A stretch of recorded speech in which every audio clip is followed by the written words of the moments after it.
Well, hi everyone. I'm Laura Schroeder. I'm a brand strategist and business advisor, and today I'm highlighting the risk of manager burnout and proposing some strategies for HR to build stronger lines of support.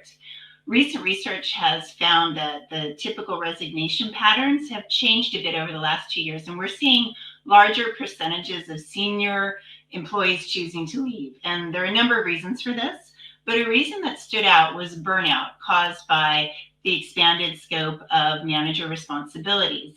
And this trend is relevant not just for the business, but it's very relevant for HR because line managers are literally HR's business partner. So what's going on here? And this, Enrique, is where I would ask you to share my slides, please. Oh, that was so fast. Thank you.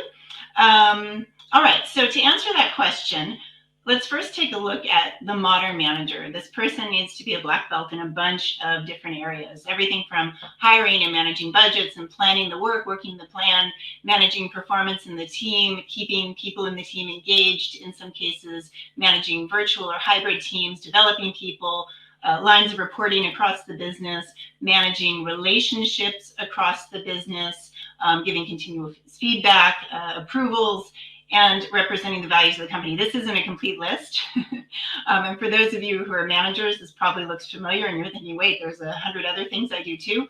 But the point is, managers need to manage up, down, and sideways. And added to this, the modern organization, as we all know, is beset with distractions and interruptions and meetings and messages and fire drills and those long email threads where people reply to all. And people log on to different solutions on average, according to one survey, every 36 seconds, logging onto a different solution to do different parts of their work. And all those repetitive manual tasks that are unavoidable, but they distract and they increase stress. Now, distraction at work it's a mental health and wellness topic in its own right. So we're not going to get into it deeply, but I mention it because this is something that impacts a manager's ability to focus and recharge, and it impacts their ability to be resilient when things come along that aren't so pleasant.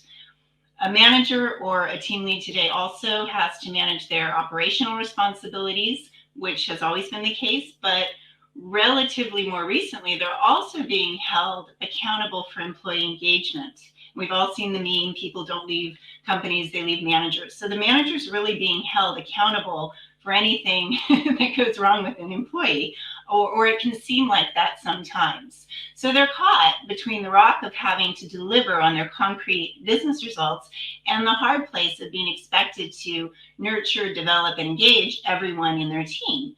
Now, this shouldn't be a contradiction. High performance, professional growth, and high engagement should go hand in hand. But as we all know, people and organizations are a little more complicated than that. I want you to imagine a scenario. This is a fictional scenario, but it's based on real scenarios that happen in organizations all the time. Imagine a team, a small team. They've been working for months to get a critical project over the line. And they do it. They get it done by hook or by crook. And now it's performance review time. And the manager, very grateful to her team, wants to particularly recognize a couple of people in the team with a higher review rating so they can get a higher bonus, etc. So she sits down and she does this. So far, so good. But now we get into the calibration cycle. And this is where things start to feel a little bit out of that manager's control. One of the executives in the team, in the calibration group, simply doesn't agree and push back and says, we need to downgrade this person to needs to improve. In the end, she isn't given a choice, and she has to go back to the employee and relate the bad news and try and sell it as well because she's a representative of the company. It's not an easy conversation. The employee is not happy about it, does not agree with it, and does not feel treated fairly. So that would be the end of the topic. She'd have, an unhappy employee in the team and have to work on that. But now the engagement survey is rolled out, and you can guess what happens. This employee gives the manager very bad results. And since it's a small team, that one unhappy voice brings down the average score of the entire team, and her team is red flagged in the engagement survey. So now, well, HR tries to help. HR comes very tactfully and with really a will to help and understand. But the problem is the manager is not feeling like having this conversation. Emotionally, the manager is feeling put in a position where they couldn't be successful, put in a position that's not their fault and that they couldn't do anything about. So I'm going to leave it there. Maybe you've been in this situation, maybe it looks familiar, maybe it doesn't, but the point is we put processes like engagement surveys in place in order for good reasons. We want to give employees a voice, we want to be fair, we want to weed out those bad managers. But these same processes can create a heavy burden for good managers, and we don't always see that. So what can we do differently? How can we better support managers who play such a critical role? I have a longer presentation, but we only have 10 minutes. So I'm going to zero in on two things: performance and engagement, because this is the intersection between HR and managers where a good manager may feel unsupported. So I'm going to give you 3 ideas to consider in your own organization. First of all, ask your managers how they're doing. I don't know. They may be doing great, but find out. Do not lump them in with the rest of your employees. They are their own demographic, and it's really important to understand the quality of the manager experience at your company. If they feel they can adequately look out for their teams, if they feel they can, for example, override executives during a performance calibration process.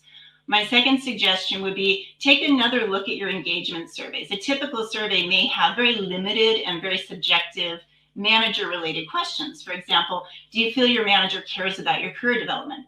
Frankly, employees may or may not be feeling that on a given day, but there are so many questions on an engagement survey that are directly related to the manager that is never credited to the manager, like whether people understand how their work contributes to the goals of the business. That is absolutely impacted by the manager. So the takeaway is, don't let your engagement surveys be perceived as a failure by your managers.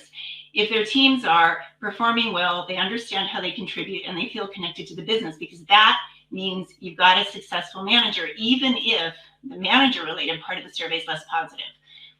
There can be a number of reasons for that. So it's important to help them feel good about that big picture. It can be very demotivating when you're working for your team and the engagement survey isn't as positive as you would like it. So putting yourself in their shoes and helping them understand that big picture is really important. And the third is that there's no silver bullet. There's no one-size-fits-all approach. If your manager experience is a priority and you want to spotlight it, work with your managers to understand where their greatest challenges are and what support would help them most. Managers operate at the front line of your business. When we see a trend that they're leaving at a higher rate, we have to protect this all-important segment. And to do that, the most important thing you can do is look at them as a unique demographic within your employee engagement strategy. So that is some food for thought on a Thursday. Thank you.